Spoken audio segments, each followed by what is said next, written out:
ভারতীয় প্রধানমন্ত্রীর পক্ষ থেকে বিশেষ উপহার পেয়ে আপ্লুত সাইফ আলী খান ও কারিনা কাপুর।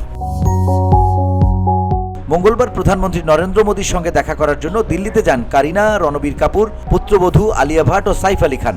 সেই সাক্ষাতে সাইফ আলী খান ও কারিনা কাপুরকে বিশেষ উপহার তুলে দেন নরেন্দ্র মোদী। প্রধানমন্ত্রীর পক্ষ থেকে উপহার পেয়ে আপ্লুত তারা। সোশ্যাল মিডিয়ায় সেই ছবি শেয়ার করে প্রধানমন্ত্রীকে ধন্যবাদ জানাতেও ভোলেননি কারিনা কাপুর।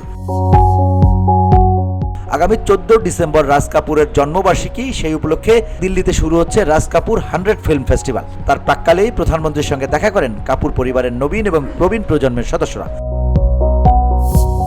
সাইফ আলী খান, কারিনা কাপুর, রণবীর, আলিয়া ভাট, কারিশমা কাপুর, রিধিমা কাপুর সাহানি ছাড়াও এদিন উপস্থিত ছিলেন নিতু কাপুর, রিমা জৈন এবং তার ছেলে আদর জৈন।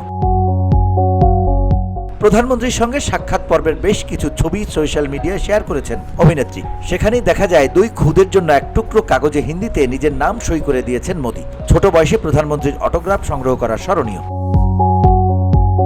পোস্টের দীর্ঘ ক্যাপশনে কারিনা লিখেছেন, এত সুন্দর একটা দুপুর উপহার দেওয়ার জন্য মোদীকে অসংখ্য ধন্যবাদ। তার উষ্ণ অভ্যর্থনায় আমরা আপ্লুত। চলতি বছর ঠাকুরদার জন্মবার্ষিকী উদযাপন করছি আমরা।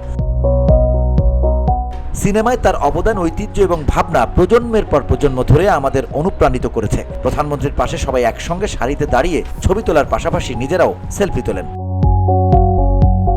VOD Bangla news desk.